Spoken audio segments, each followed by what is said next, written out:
This is literally like my 10th time making a video. But hello, I'm Aaliyah Curry, and I'm majoring in elementary education, birth through kindergarten with a concentration in reading. And the topic I chose to talk about is meeting the needs of diverse learners in multicultural education. Um, the reason why I decided to choose this topic is because I know as a kindergarten teacher, um, I will be faced with many obstacles and challenges when talking about this. Just because they're so young, all they know is home. So it's kind of going to be like a culture shock when they get into a new environment, into a school setting. It's just going to be, it's a big change. It's a big change. So, growing up, I grew up in both public and private school. I went to a Lutheran school and public, and it was a big change. Um, it was a change in the different backgrounds, the different beliefs I saw. There was just a big difference in the two. And I feel like I have an advantage in a sense because I do believe I can relate to a plethora amount of backgrounds just because I was exposed to that at an early age. Um, so when I initially chose this topic, I was a little not confused, but I was just like, do I talk about the background aspect also with the learning aspect? Or, you know, so I decided to do both, but I'm briefly going to just talk about the background, even though the background has a lot to do with how a child performs in the school setting. It really does. So, talking about the background, students come from all over, having different beliefs and morals. Students who grow up with one parent, one guardian, a mom, a dad, or an aunt or uncle, it's there is a difference between that child and a child who grows up with having both parents in the household. A child coming from a stable home physically, mentally, those children are normally very well prepared, ready to learn in a sense. And then you have the child who does not come from a stable home, who comes from that one parent home or that guardian home, and they don't meet those financial the financial stability, they don't meet the same they don't meet the needs a child needs.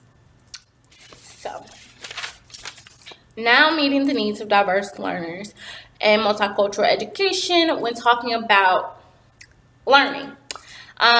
In order for students to be most successful, um, it is the teacher's job to keep a child engaged and interested. So, in whatever standard I teach, it is important to observe and to simply observe my students to see what kind of learning skills they best learn. Look at old assessments.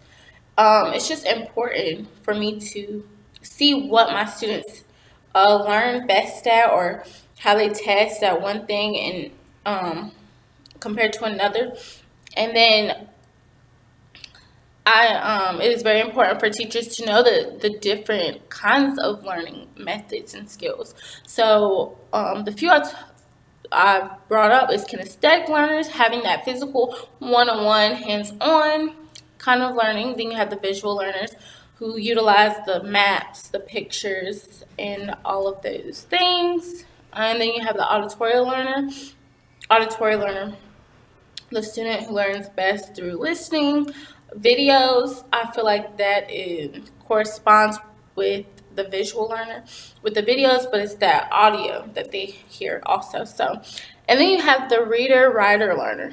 Those are the learners that learn best reading from the text or reading from a passage and learn that way, and write from lectures, write what they hear as the teacher teaches or what they think is most important. So you have a variety amount of different skills and methods that students learn from. And it is important as a teacher that you know how your child or how your students learn best, because their success is very important.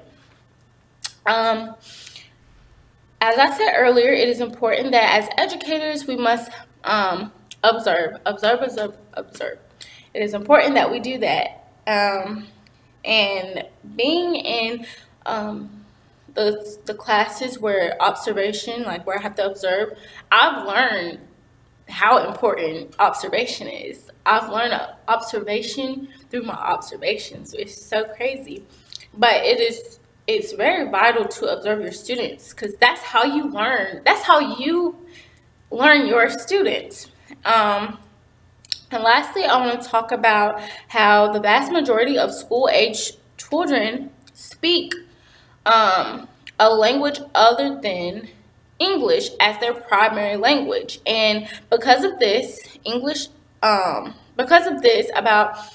think it's about 1/8 children are identified with having a disability. Students who lack the knowledge of English are immediately set back, and that's a given. And regardless of how who can fund for ESL programs, it is needed. It is a requirement. It should not be an option, because um, in today's age, minority, blacks, Hispanics, Asians, those are the ones that are migrating into America. Those are the ones coming into the school system. We must focus on everyone, not just a certain group. And that's all. Thank you.